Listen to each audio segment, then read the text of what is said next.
That's away, Ginger. If you live in or around the Toronto and Hamilton areas, you've probably seen a peculiar silhouette flying relatively slow and low through the summer skies. What's more likely, is that you've heard the distinctive roar of 4 27-litre Merlin V12 engines. In either case, you'd have seen the Canadian Warplane Heritage Museum's Lancaster bomber. You really should count yourself lucky, as that is one of only 2 surviving airworthy examples anywhere in the world, and flown regularly. That this plane still flies at all, is remarkable. While the Lancaster was a stunning example of wartime engineering, and was built extremely well, these were wartime projects with no consideration given to the extent of their service beyond the war. This example did have a restoration that finished in the late 1980s, but even still it is now getting seriously old, 76 years old to be precise. That the Warplane Heritage Museum's Lancaster is special,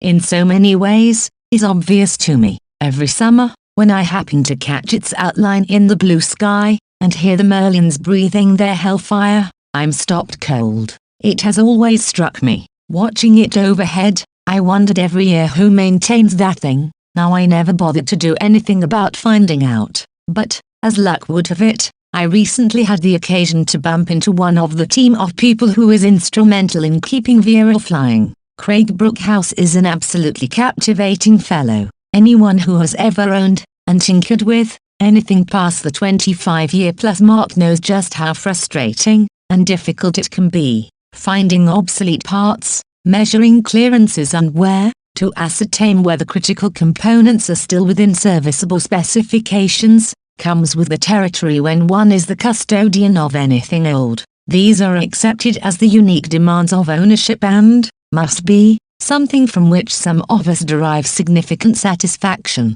The alternative, of course, is to trade it all in for something new. For me, there's nothing I love more than to see a vintage motorcycle, or car, whistling down a highway. Something old that took time and energy to find, has to be maintained and kept on the road, is immeasurably satisfying to see. But the demands of these terrestrial machines are really rather straightforward. Add together air, fuel, good compression, spark, exhaust the gases, send the energy through some driveline, house the whole mess in a sturdy frame, slap on some appropriate tires, all while making sure everything that needs it is appropriately lubricated. That's the basics. Toss on some input controls, a gauge or two, to keep an eye on useful information, and, maybe, some lights, and you're off. If by some chance there's a failure, the worst that will happen is that the machine will eventually come to a stop. Sudden stops, as the adage goes, are worrisome. But, if you're smart about what you're doing, a gentle deceleration is more than likely. Keeping the Lancaster flying is an altogether different proposition from any vintage car or motorcycle. So what strikes me, when this 76-year-old aircraft roars overhead, is that there's quite another set of realities that Craig and the team work within. In case you've forgotten your high school physics class, let me remind you, not only do the engines have to provide sufficient propulsion, but the airframe, wings and tail, must also withstand significant forces to generate lift and produce directional change. Should there be some substantial enough failure of either engines or airframe, or both, one doesn't readily come to a gentle stop with the benefit of rolling friction. In such a situation, Newton's observations about gravity and classical mechanics become critically relevant. One of the lovely perks about this gig,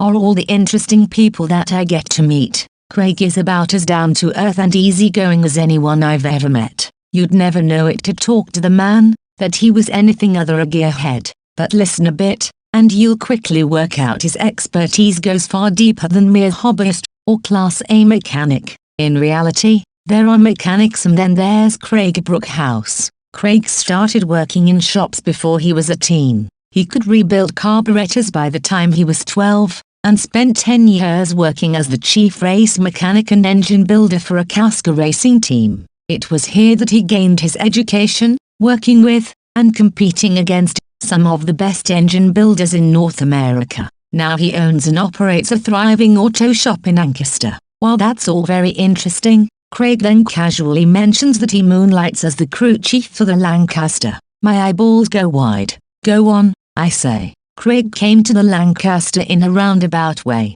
He found himself often going to the museum, just to watch the crew work on the plane. It was, for him, a kind of break from the stresses and cares of running his busy shop, and juggling the responsibilities of fatherhood. But a person with skills and knowledge of engines as deep as his, very quickly caught the attention of the other crew members. To be fair, his depth of experience would be hard to hide if he were to ask a question, or offer a comment on an engine. Within 2 weeks of hanging around, he was invited to more actively participate. While Craig notes that you can train a monkey to change a camshaft, he was still hesitant. But he did notice there were changes and improvements that could be made to the Merlin engines, to help address long-standing problems and extend their service life. Eventually Craig accepted the invitation from the museum. Rather than hit the ground running, he first felt it important to take aviation training, and he says it came naturally to him. The crossover from his racing experience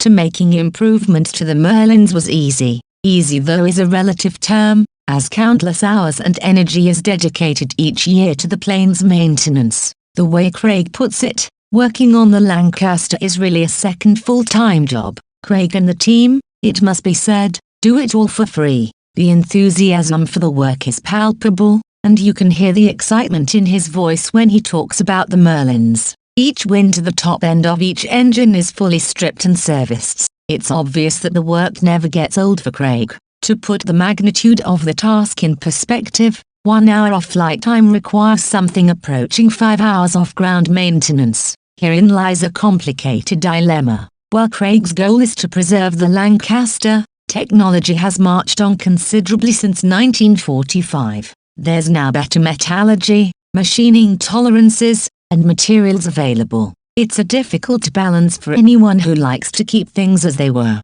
How far do you go? The American performance company Roush has a subsidiary, Roush Aviation, where they have made significant R&D developments for Merlin engines. These Merlins were also used in the U.S. Air Force P-51 Mustangs. These planes have a significant following in the United States, for their role in the Pacific theater of World War II. For the Lancaster, the goal is to keep this flying monument going for years to come. The enhancements, that have been proven and implemented by Craig, have cut down the maintenance considerably. This, in turn, reduces costs and extends their longevity. So confident is Craig in the engines that, when the Lancaster flew to England in 2014, his biggest concern was whether the airframe would fail on the trip over. Engines were not the problem. In true Canadian fashion, when Craig landed at Royal Air Force Base Coningsby in 2014, he rather famously broke with the established protocol.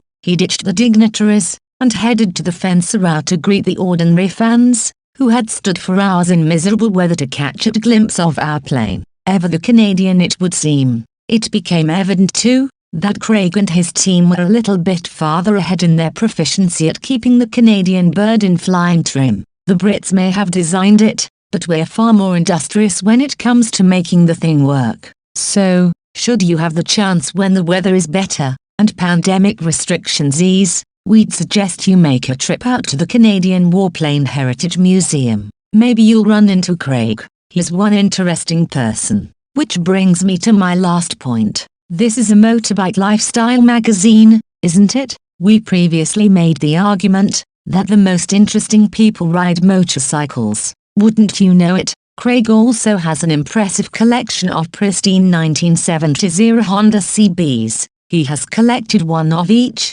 In fact, there's a CB350, CB400, CB500, CB550 and CB750, all exactly original, meticulously restored and in perfect working order, like we'd expect anything less, now that we've gotten to know Craig. But we'll bring you the full article about those bikes next month. See what we mean? Interesting people and motorcycles just go hand in hand. Thanks again, Craig, and don't forget to shout "Jocks away Ginger" the next time you take flight in that magnificent Lancaster. Watch out for Motoculture magazine next month, in which we feature Craig's amazing Honda CB collection in some detail.